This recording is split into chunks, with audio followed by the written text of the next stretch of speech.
खाली पुला पुला कागज आउ डॉक्यूमेंट किंतु कौनसी प्रकार प्रमाण नहीं, कौनसी प्रकार विटनेस नहीं, और कौनसी प्रकार आधार नहीं। ए प्रकार अभियोग आनिबा पाई केवल गोटे कहानी आउ से कहानी है भारतीय जनता पार्टी षड्यंत्र। जो साधारण जनता पाई डेवलपमेंट राजनीति करुचे ताकू बंद करिवार षड्यंत्र। चारिआडे हिंसा, हिंदू मुस्लिम तांको भितर केमती घृणा हबो, केमती विभाजन हबो, ता उपरे राजनीति आगकू नौछन। आज न्यायालय मद घोटाला मामला रे जेते आरोपी 23 जन जगह आरोपी को निर्दोष रे खलास कर।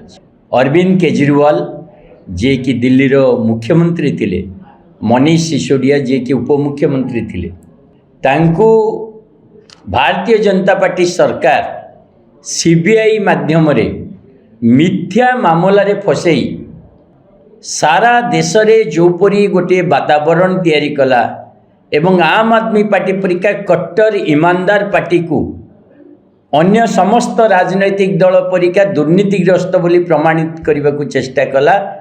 आज मान्यवर न्यायालय तार मुखा खोली देइछथि। न्यायालय केवल कही नांती जे मनीष सिसोदिया और अरविंद केजरीवाल और समस्त आरोपी निर्दोष बोली।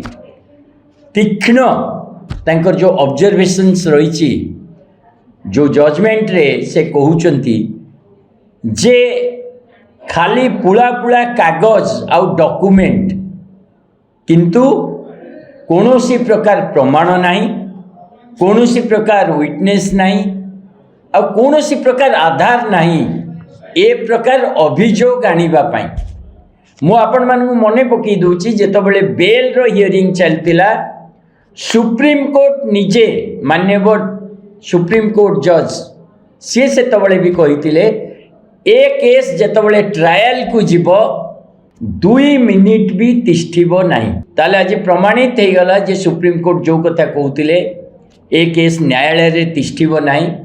और आज मान्यवर विचारपति ताको जजमेंट माध्यम रे प्रमाणित कले जे कौनसी प्रकार तथ्य नहीं, कौनसी प्रकार कागज नहीं, केवल गोटे कहानी आउ से कहानी है भारतीय जनता पार्टी षड्यंत्र। बंधुगण, मद घोटाला नारे आम आदमी पार्टी को बदनाम करवा, यार नेता अरविंद केजरीवाल मनीष सिसोदिया को बदनाम करवा एवं साधारण जनता पाई जो भल शिक्षा व्यवस्था, स्वास्थ्य व्यवस्था, फ्री बिजुली पानी एवं फ्री बस सेवा आपको रोकिबा पाई ये षड्यंत्र थिला। ये केवल अरविंद केजरीवाल मनीष सिसोदिया को जेल को नबार षड्यंत्र नथिला। ये थिला भारत वर्ष रे जो नुआ राजनीति आमे करूचे, जो साधारण जनता पाई डेवलपमेंट राजनीति करूचे ताकू बंद करिवार षड्यंत्र।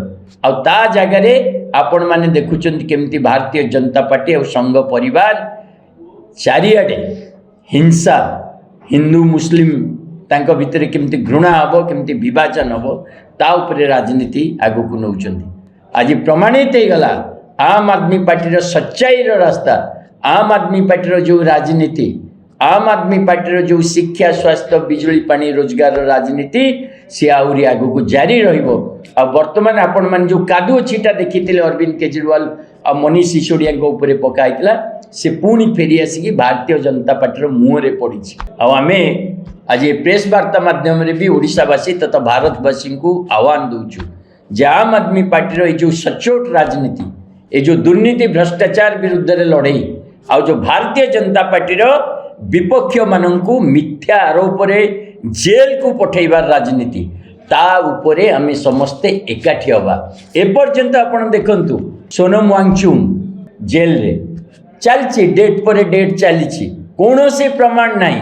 जड़े वैज्ञानिक, जड़े देशप्रेमी, जड़े स्वाधीन चेता लोक को आज जेल रे पकाई। मु जानी आगामी दिन से भी निर्दोष रे खलास हे, किंतु भारतीय जनता पार्टी भी जानी माने निर्दोष और कट्टर ईमानदार, किंतु आंकु जेल रे जेते टाइम बंद करी हबो, वर्षे 2 मास 3 मास केते टाइम बंद करी हबो। आपण देखो 536 दिन मनीष सिसोदिया जेल रे रहिले 156 दिन अरविंद केजरीवाल जेल रे रहिले आंकु केवल सामयिक भाव जेल रे अटकेबा आउ ये जो स्वच्छ स्वाधीन गोटे देशप्रेम राजनीति को अटकेबार ये जो षड्यंत्र आम तार निंदा करचु आशा करचु देशवासी या ग्रहण करेंगे आम आदमी पार्टी राजनीति आहरी जोर